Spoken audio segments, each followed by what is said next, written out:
Hello guys, this is codeNcode, and in this lecture we are going to solve this problem. This is taken from div 2 and this is an A problem, so it is a really easy problem. So question is really easy. Question is, given n, find out the last digit of 1378. So if you have watched the previous two videos where I have explained modulo arithmetic, to calculate the last digit all we have to do is take modulo 10.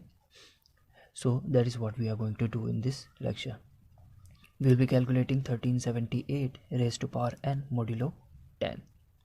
But if you really remember that one of the identity which says if a and b are modulo to if a and b are congruent to each other, then a raised to power k is congruent to b raised to power k, and we see that 1378 is congruent to 8 modulo 10.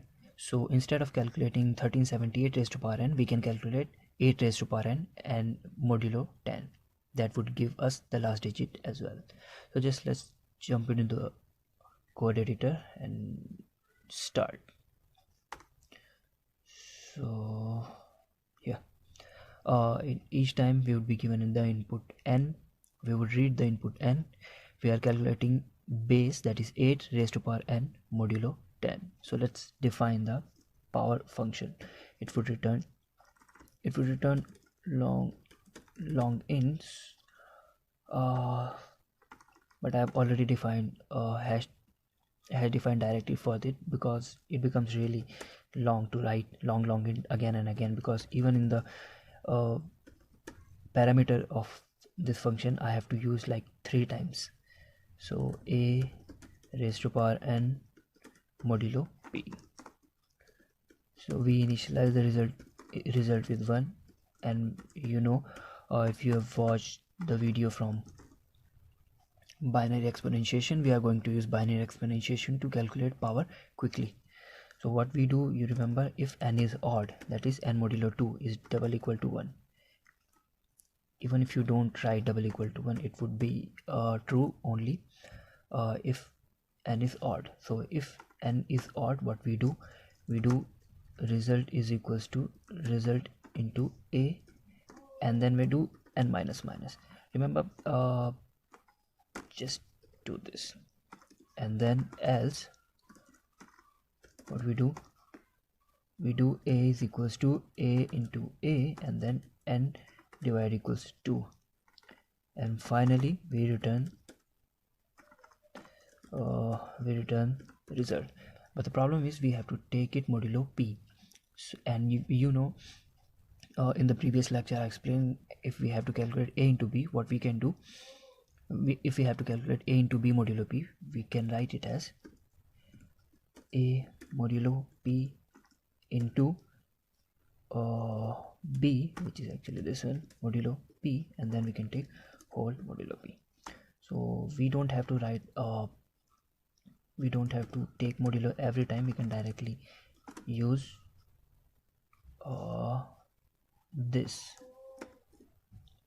The reason is since RES and A are being, let me write it now.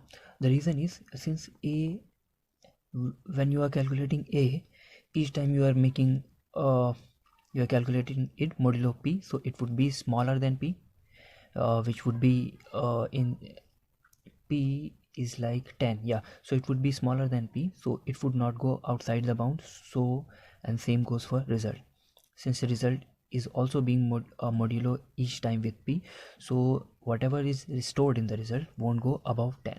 So result and a both are like up to 10, or since we are taking modulo with 10, so result and a would be below 10 each time, so their multiplication won't go beyond integer limit. So we, instead of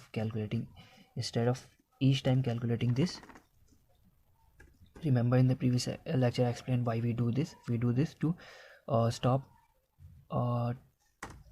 overflow, and since in this case there won't be any overflow, so I'm just taking their multiplication and finally taking their modulo. So this is how we calculate